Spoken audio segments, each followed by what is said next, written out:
Bismillahirrahmanirrahim. Assalamualaikum warahmatullahi wabarakatuh. Alhamdulillah, syukurillah, wa ala nikmatillah, wa la hawla wa la quwata illa billah. Asyhadu an la ilaha illallah wahdahu la syarikalah wa asyhadu anna Muhammadan abduhu wa rasuluh. Alhamdulillah, sahabat, berjumpa kembali dengan kami mahasiswa IAI Al-Aziz. Perkenalkan, nama saya Imam dan partner kami Tanjil. Kali ini kita akan membahas tentang ta'lim mu'talim dengan dosen pengampu Ustadz Hasim Fanirin, SPDI MAPD. Jika video ini bermanfaat, jangan lupa like dan subscribe. Kali ini kita akan membahas pasal 3 dan juga pasal 11. Dan sudah beberapa pertanyaan masuk ke redaksi kami. Kami coba menjawabnya.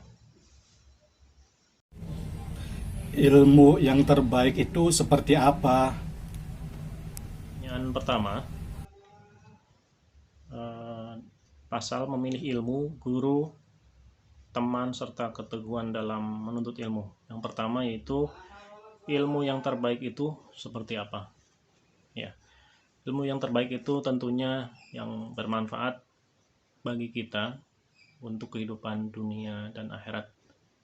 Dan kita dianjurkan untuk menuntut ilmu, yaitu ilmu agama atau ilmu tauhid, agar tentunya kita di akhirat kelak itu masuk surga. Kita menjadi taklid dengan sesuatu karena sumbernya tidak jelas, sehingga kita bersikeras bahwa yang kita peroleh itu benar. Banyak pentingnya sumber ilmu yang jelas. Ilmu apa yang harus didahulukan ketika menuntut ilmu? Yang kedua, ilmu apa yang harus didahulukan ketika kita sedang menuntut ilmu? Yang jelas adalah ilmu tauhid. Karena ilmu tauhid itu dasar dari segala ilmu, dan kita juga harus mencari ilmu tauhid dengan dalil-dalil yang kuat, yang jelas, yang bersumber dari Al-Quran dan Sunnah atau hadis Rasulullah SAW. Dan ulama pun menyuruh kita untuk menuntut ilmu itu ilmu-ilmu kuno. Kuno artinya di sini itu bukan kuno dalam hal ilmu yang sebelum kedatangan Islam, tapi kuno itu yang referensinya itu sampai kepada Rasulullah, atau yang disebut ilmu salaf. Kenapa kita harus menghindari perdebatan? Kenapa kita harus menghindari perdebatan? Ya, karena perdebatan itu cenderung kepada permusuhan. Jadi alangkah baiknya hindari perdebatan, karena di situ waktu kita akan tersita dengan sia-sia. Apalagi kita berdebat dengan orang yang bodoh, maka kita yang akan capek sendiri, waktu kita habis terbengkalai. Bagaimana kriteria kita memilih guru? Pertanyaan yang keempat yaitu bagaimana kriteria kita memilih guru. Nah, ini penting sekali untuk kita, untuk saya pribadi dan sahabat semua, bahwa untuk memilih guru itu kita pilihlah yang lebih tua, yang sifatnya waro dan tentunya bijaksana. Tua di sini bisa jadi tua usianya, tapi tua dalam hal keilmuannya. Jadi ilmunya sangat luas sehingga beliau menyampaikannya pun berdasarkan dalil-dalil yang jelas. Nah, biasanya orang yang tua itu, mereka itu sudah banyak makan asam garam, atau pengalaman mereka itu lebih banyak, sehingga dalam hal ini ya kita harus mencari orang yang lebih tua, tentunya tua dengan sifat-sifat yang baik, berbudi luhur, punya sifat warok. Nah, itu yang perlu kita cari di situ. Kenapa kita harus bermusyawarah? 5 yaitu kenapa kita harus bermusyawarah. Nah, kita di sini pelajar kenapa harus bermusyawarah. Ya, Rasulullah SAW pun, beliau yang mempunyai sifat maksum, terhindar dari salah, beliau menyuruh kita untuk bermusyawarah, sebagaimana disebutkan, wa amruhum surau bainahum, dan urusan di antara kalian maka musyawarahkan. Nah, tentunya dengan bermusyawarah pasti kita akan tahu mana yang baik dan mana yang buruk, keputusan mana yang harus kita ambil. Tentunya keputusan yang terbaik yang kita ambil dari hasil musyawarah tersebut. Sayyidina Ali pun berpendapat bahwa tidak ada yang akan binasa atau rugi karena bermusyawarah. Ya, di sini sudah tegaskan bahwa segala sesuatu urusan, tentunya kita dalam menuntut ilmu,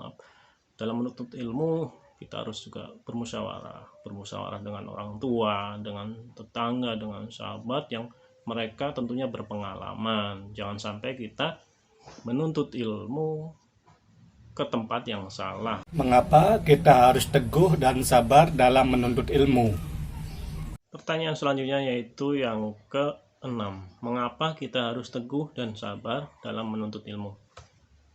Ya, ini adalah prinsip dasar kita atau yang harus kita lakukan dalam menuntut ilmu, yaitu harus teguh dan sabar.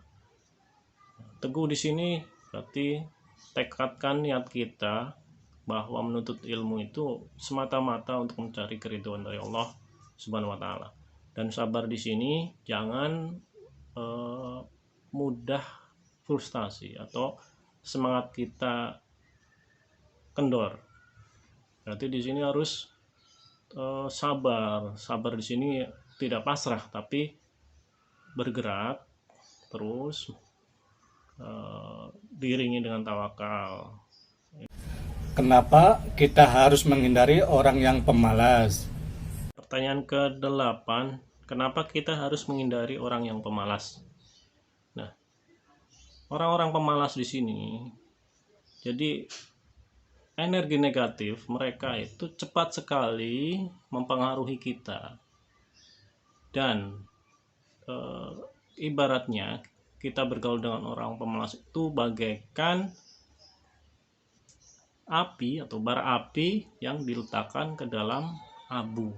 Nah, di situ api tersebut akan cepat padam sekali. Nah, istilah di sini kita bisa dilihat. Contohnya, kita rajin belajar, terus berteman dengan orang yang pemalas, maka kita akan ikut menjadi orang pemalas. Apa maksud dari syair teman yang buruk lebih berbahaya daripada ular berbisa? Yang selanjutnya, apa maksud dari syair teman yang buruk lebih berbahaya daripada ular berbisa? Nah, di sini teman yang buruk itu bisa membawa kepada neraka jahanam. Nah, itu efeknya, makanya lebih buruk daripada ular berbisa. Kalau ular berbisa mungkin efeknya hanya berupa kematian, namun teman yang buruk itu akan membawa kita kepada kesesatan dan akhirnya kita masuk ke dalam neraka jahanam. Nah, itu sangat bahaya sekali. Makanya untuk teman-teman semua, sebisa mungkin hindarilah teman-teman yang buruk, teman-teman yang malas, teman-teman yang banyak bicara, agar kita tidak terkontaminasi dengan mereka, atau efek negatif mereka tidak terkena kepada kita. Apa maksud dari hadis Nabi? Setiap orang yang dilahirkan dalam keadaan suci, kecuali kedua orang tuanya yang menjadikan mereka Yahudi, Nasrani, atau Majusi. Apa maksud dari hadis Nabi? Setiap orang yang dilahirkan dalam keadaan suci, kecuali kedua orang tuanya yang menjadikan mereka Yahudi, Nasrani, atau Majusi. Jadi setiap kita dilahirkan, walaupun nanti orang tuanya itu agamanya berbeda, itu mereka dalam keadaan suci, mereka tidak mempunyai dosa, dan awal muasalnya manusia itu ya muslim. Nah, setelah lahir balik baru mereka bisa terpengaruh dari orang tuanya. Apakah ia akan menjadi Yahudi, Nasrani, atau Majusi. Nah, ini peran orang tua sangat penting bagi kita agar kelak anak-anak kita atau para pelajar itu benar-benar menjadi muslim sejati. Demikian tadi pembahasan pasal 3 yang bertema tentang memilih ilmu, guru, teman, serta keteguhan dalam menuntut ilmu. Nah, sahabat juga bisa melihat di buku Ridhul Mun'im. Nah, kalian bisa dapatkan di toko online. Nah, di sini bukunya tidak terlalu tebal, namun isinya juga cukup kompleks. Di sini jadi penerjemah Afif Zainul Hasan, dan kami pun dari IAI Al-Aziz PGMI Angkatan 6 nantinya akan membuat buku Ta'lim Ta'lim versi kami. Kalian juga bisa memesannya nanti di channel PGMI Angkatan 6. Demikian akhir qouli wastaghfiruh hadza wallahu yar'ana wa yafadna walhamdulillahirabbil alamin. Wassalamualaikum warahmatullahi wabarakatuh. Merdeka.